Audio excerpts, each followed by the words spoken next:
Some time ago, I recorded a three-part series entitled America Runs on Money.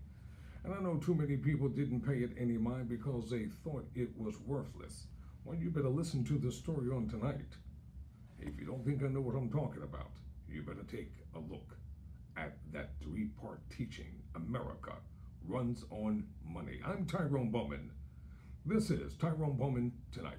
The topic of discussion: the NFL has approved the sale of the Denver Broncos to Walmart Heir for a record of $4.65 billion.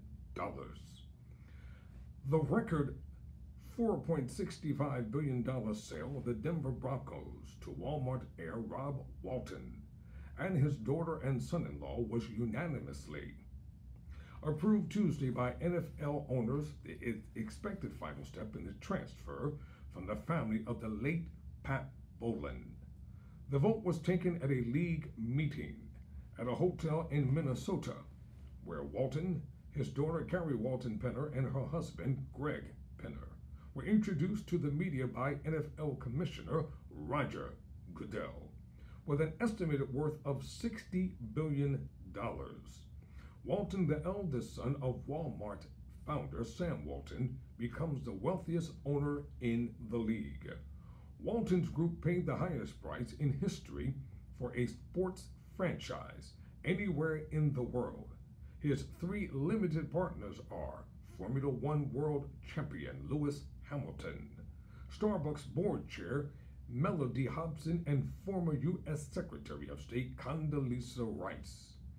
All three investors are black, satisfying an NFL goal to bring more racial diversity into ownership groups, front offices, and coaching staffs. The Pat Bowman Trust ran the franchise after Bowman stepped back from day-to-day duties in 2014 because of Alzheimer's disease. He died in 2019, 1 month before his induction into the Pro Football Hall of Fame. Bowman wanted one of his children to take over the team, and Brittany Bowman, now 32, was the trustee's selected successor. Not all of her siblings supported that choice, so the club was put up for sale. Brittany Bowman stepped down as the team's vice president of strategy after the Walton Penner Group was awarded the franchise with their winning bid. Only one other NFL group has been sold in the last 10 years. The Carolina Panthers, from Jerry Richardson to David Tepper, for what was then a record $2.2 billion.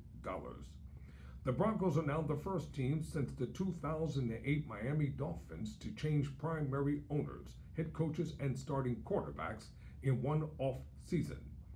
I'm excited about coming in here every day to play football. When it comes to the ownership, I'm so excited to get to know them, to meet them, and move forward. I know there has been an amazing history here, and you can learn a lot from history, the good, the bad, and everything. New coach Nathaniel Hackett said, "Right now, it is just about putting ourselves in a position to win some football games."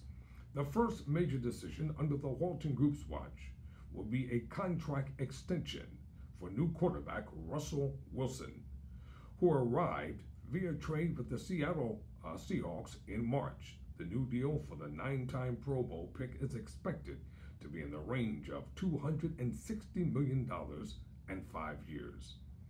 After pressuring issue assessing the stadium situation, though Empower Field at Mile High is only 21 years old, it lacks the frills and revenue-producing features of new venues like SoFi Stadium in Los Angeles and Allegiant Stadium in Las Vegas, home of the AFC West rival Chargers and Raiders. I'm Tyrone Bowman. Never surrender, never quit.